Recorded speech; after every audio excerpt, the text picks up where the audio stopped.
Welcome to Weekly Digest, where we highlight the work of ministers of government and other officials as they push the administration's development agenda. News on Monday. The Attorney General's Chamber sought the assistance of the Guyana Police Force and its Special Organized Crime Unit, SOCU, to investigate transactions involving state lands during the tenure of the APNU-AFC government. Attorney General and Minister of Legal Affairs, the Honourable Anil Nandlal, released letters sent to those agencies on Sunday. He said government will be pursuing legal action against officials of the former administration. The Sunday letter named a former minister as vesting titles to land without full payment from individuals. There was said to be another case where 10% of the purchase price was paid. The AG said the distribution of state lands included prime commercial and agricultural assets at the Wales Estate, West Bank Demerara, Oakle East Coast Demerara and Peters Hall on the East Bank Demerara. Also on Monday, over in Region 3, residents of Saw Pit Road, Good Intent on the West Bank of Demerara lauded government's plan to rehabilitate the street, which has been in need of repairs for many years. This road is very important for this area inside because it's one road alone, and we have a lot of things that's be done inside here. So we will be thankful and grateful as soon as that this road could start and finish. If there's an emergency, right, that an emergency vehicle have to come in the area, right, that is going to slow the vehicle up. Two, right, people need it to fix, because that is going to benefit everyone in the area. There are more holes in that road more than there are places to drive. You saw it with yourself. So we are fixing that road. It's already been awarded, so mobilization is happening now for that. So you're supposed to see anything within days. The following day, the minister conducted a similar community engagement in Rostam Dam, Canal Number 2 and Bell West. There, residents were informed that they can soon expect a greater quality of life as government pursues the rehabilitation of roads in their communities. For Rostam Dam, Minister Indar said the road upgrade is a priority identified by the regional chairman, Mr. Inshan Ayub, as it will benefit approximately 250 residents. Minister Indar spoke about other infrastructural issues in the two communities. On a two-day visit to Region 7, Minister of Labour, the Honourable Joseph Hamilton, outlined the ministry's plans for training and development in the region. Our intention is to train in every region at least 2 labor officers, resident of the regions, who will take to Georgetown, train them, and send them back to work in the region so that labor relations matters can be policed and people's rights can be protected. The labor officers must be judicious and to police labor-related matters equally and equitably between both private sector and public sector. In an effort to improve workers' safety, Minister Hamilton inspected the Guyana Power and Light and Guyana Gold Board locations in the region. The minister gave the assurance that occupational safety and health officers will be trained to properly supervise and inspect operations at work sites. Bartika's Deputy Mayor, Arita Embleton, welcomed the initiative as Bartika is a mining town. Yes, I applaud that move. We really would like to have occupational health officers stationed here in Bartika, and I'm very happy that he has decided to choose 2 of our very own persons to be trained. That will be a great help for us. Anyone that is being trained out of Bartika should and must come back to work in the region in order to develop it. On Tuesday, Minister of Agriculture, the Honourable Zulfikar Mustafa, and officials from the National Drainage and Irrigation Authority, NDIA, and the Guyana Sugar Corporation, GAISUCO, visited several areas on the east coast of Demerara to conduct flood assessments. These areas were underwater last night with the high intensity rainfall that fell over the last couple hours yesterday. Almost 4 inches of rain fell, and because of the high intensity, our drainage system is not catered to drain that amount of water. As a result of that, we have seen water built up in Success, LBI, Triumph, Mondripo, and other low-lying areas. The minister explained that draining water off the land became challenging since several of Gaisuku's pumps at Montrose were inoperable. Swift action was taken and new pumps were installed at Montrose and other areas to mitigate flooding. The minister also cautioned residents in the area, urging them to properly manage the systems the government put in place for their benefit. I want to also sound the warning to residents that we should desist from throwing garbage in these drainage canals. At Good Hope last night, a lot of garbage came out of the canal and that was blocking the flow of water. So they have to help us also to manage the system. We are putting the system in place, but also we alone can manage it to ensure that the residents have to ensure that they take care of the system, not to dump garbage and block the drainage system, not to interfere with the DNI system in the area, not to put down structure that will impede the flow of water. Minister Mustafa said more pumps would be added to improve the drainage system. Report that we'll have 9 additional pumps that we have in the system that will be installed by the Indian company that were contracted to do these pumps. The Indian national, they are in the country presently. They have traveled to Region 2 to start the installation there. And as I am speaking here, our technical officer there, they are doing an assessment of those vulnerable areas so that we can put resources to ensure that those canals and main drains are clean so that they can take the flow of water and drain the land. On Wednesday, we reported that Minister of Natural Resources, the Honourable Vikram Bharat, and Minister of Agriculture, the Honourable Zulfikar Mustafa, visited the riverine communities of OREALLA and Siparuta, East Berbice Quarantine. High on the agenda was overseeing the distribution of the government's $25,000 COVID relief cash grant. This initiative was welcomed by residents. Today I'm feeling really happy receiving this $25,000 because this really would help me, and I want to thank our government and all of the team for helping us with this, and I do hope that this wouldn't be the end. Well, I'm very happy for our new government for giving us this $25,000 grant. Yes, well, I buy my groceries. The $25,000 per household cash grant is among several measures His Excellency Dr. Mohammed Irfan Ali announced to cushion the effects of COVID-19. Households across the country have already benefited from the ongoing exercise. Meanwhile, Minister Bharat has assured residents of both OREALLA and Siparuta that even though their villages are not directly involved in oil exploration, there is much to gain from the petroleum industry. You will benefit from the proceeds from oil and gas. As a matter of fact, His Excellency Dr. Irfan Ali has committed that every single Guyanese, regardless whether you live in OREALLA, in the Rupununi, you live in Northwest, you live in Linden, every single Guyanese will benefit from the oil and gas proceeds. And we intend to ensure that we manage this sector in a transparent and accountable manner. And I'm happy to say it to you today because this is information that you should know, you're Guyanese. The resources of this country belongs to all of us here. It doesn't belong to a government or a minister. It belongs to every single Guyanese.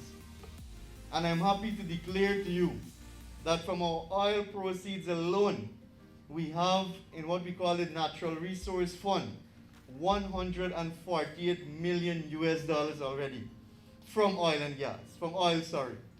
$148 million that is untouched. And I would like to note that we have not used a single dollar from the oil proceeds as of today. As we are speaking here today, we have not used a single dollar from oil. So even though we would have managed to present one of the largest budgets in less than 1 month, $330 billion, there is no oil money in that budget.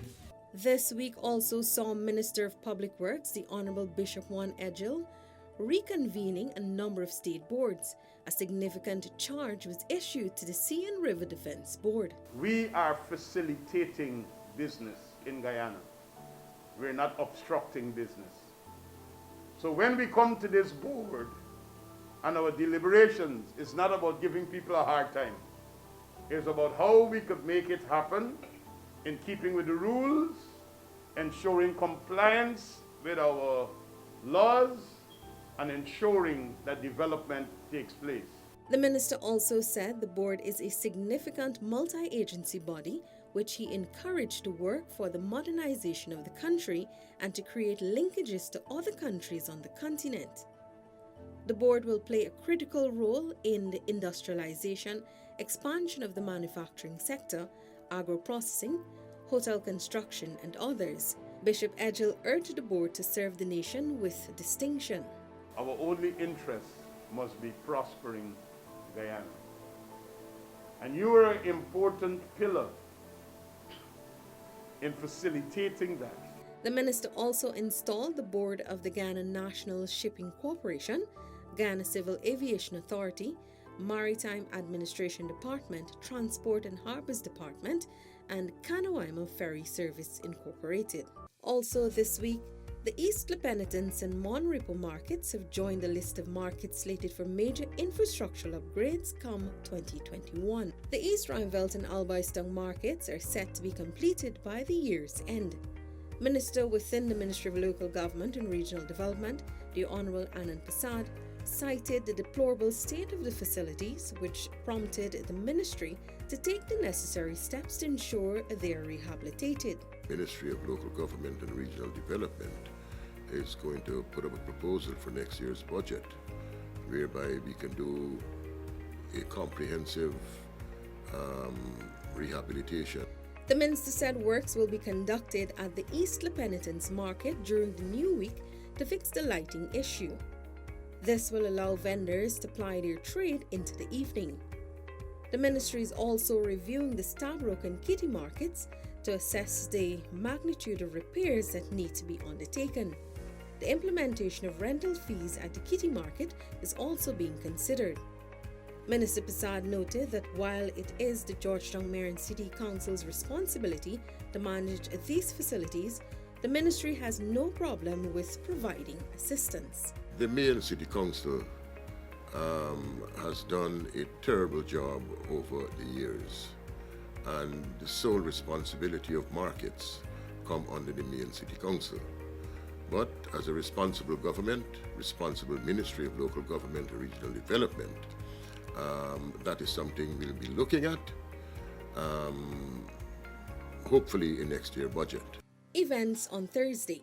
The Saturday Asaw Aquaculture Station will play a critical role in the development of aquaculture in Guyana. Minister of Agriculture, the Honourable Zulfikar Mustafa, on the Saturday visited the station located at Monrepo, East Coast, Demerara, where he was given a tour by Fisheries Officer Nikita Duki. The Agriculture Minister said more resources will be made available to the station. And I plan to put in some more resources so that we can develop it more to a better extent, because many aquaculture farmers need guidance and need extension services, and also need these small fishes, these fingerlings as they call it, for us to provide them and give them the kind of guidance to grow them.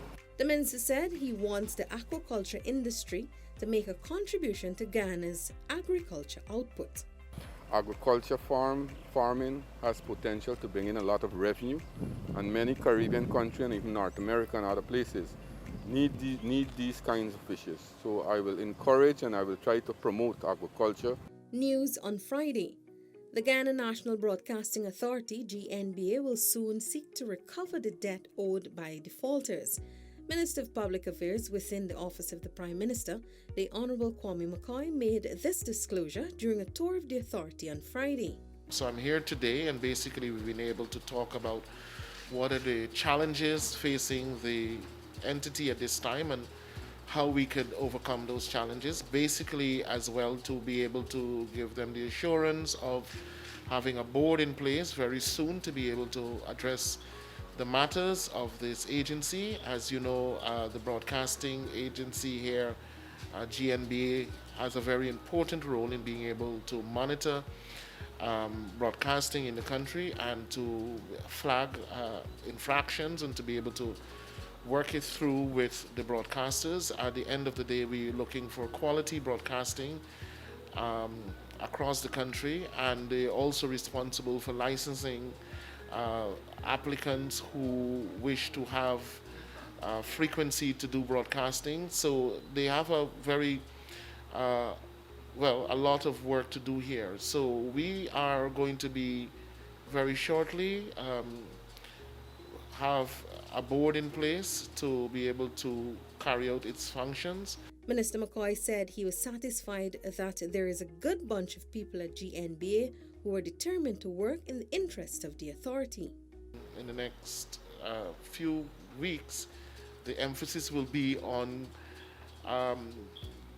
collecting the outstanding sums owed by broadcasters to the agencies. You know, they rely on this very dearly because it's what have the monies from these fees have to be able to carry the entity, to be able to invest in their expansion and so forth. Vice President Dr. Bar Jagdeo today made it clear that the government is committed to hosting local government elections. This clarification was made during the Vice President's media conference at the Artachon Conference Center. The People's Progressive Party wants local government elections next year. We believe that we can do extremely well in local government elections, and we're going to be working really hard, COVID or not, to ensure that we improve the lives of people in their communities right across this country. The Vice President also disclosed that resources will be provided in the 2021 national budget to prepare for the next local government elections. However, it was reiterated that there must be changes at the Guyana Elections Commission, GECOM, before the elections are held. More news from Friday. The Vice President highlighted the setbacks faced by the PPPC government as a result of entering office without an approved budget for the 2020 fiscal year. The situation was compounded by over $200 billion of liabilities and unapproved spending by the previous government. You would recall that we passed the budget, but that the appropriation bill was only approved on the 30th of September. And that effectively gave us a government, a fully functioning government, only for the month of October and a few days in November, because prior to that, we did not have the powers to spend. We had to go with the 112 provision. The Vice President said the government also assumed office on the strenuous conditions brought on by the COVID-19 pandemic. We had to quickly address that situation. A government that didn't have budgetary resources for the most part of its life in office thus far, but had to try to address that situation through exceptional means. Despite the early constraints, the PPPC government was still able to keep many of the promises outlined in its manifesto. There's been a lot of changes in that regard to ensure that the machinery of government operated more efficiently, expeditiously, and with more care in terms of services that it provided. The government will mark 100 days in office on November 10. Meanwhile, Dr. Jagdeo said the PPPC government has been adequately handling the reopening of the economy in the face of the ongoing pandemic. A strategic plan was in place over the last 3 months. The key issues have been in trying to deal with both trying to reopen the economy, because there are a lot of people want this. We talk to people every day, not just the business owners, but workers, people who now ran out of money, who don't have a social safety net. They just need to get back to work. The government safely reopened 2 international airports and reduced the curfew hours. Capability has grown exponentially It's still not perfect because nobody has a cure, but we have now more material from the drugs to deal with frontline drugs and all of that to deal with people. So the testing has gone up enormously to the capability. And then we have expanded the emergency rooms and the number of beds and all of that to make sure that we can deal with larger number of cases. In the energy sector, the Vice President said Guyanese will have some 10 megawatts of power purchased from Makor by Christmas. He said the government discovered that there is not enough power in the system. Over the last few months, 5 megawatts of power were purchased from Giftland for emergency purposes. Also on Friday, Minister of Health, the Honorable Dr. Frank Anthony, handed over a ventilator and an oxygen concentrator to the Upper Demerara Berbice Region, Region 10, Health Department to enhance its COVID-19 treatment. The minister presented the items during a meeting at the Regional Health Department. Health management teams have been dispatched to facilities across the region to check on their specific COVID-19 treatment needs. We have, over the last couple of weeks, we have been working really hard to ensure that we have adequate supplies of PPEs. And we have been sending that out to make sure that all our hospitals and health facilities have PPEs. We have also been working on the equipment side because we know one of the ways of managing severe and critical patients for COVID has to do with ventilation. And one of the things that we've been trying to do is to ensure that all our regional hospitals have ventilators. In addition to that, we want to ensure that all our regional hospitals have oxygen concentrators so that if there are critical patients that come to us, that we are able to provide that level of care. That's it for this edition of the Weekly Digest. For these and other government-related information, do log on to our website, dpi.gov.gy, and our social media platforms as well. Goodbye.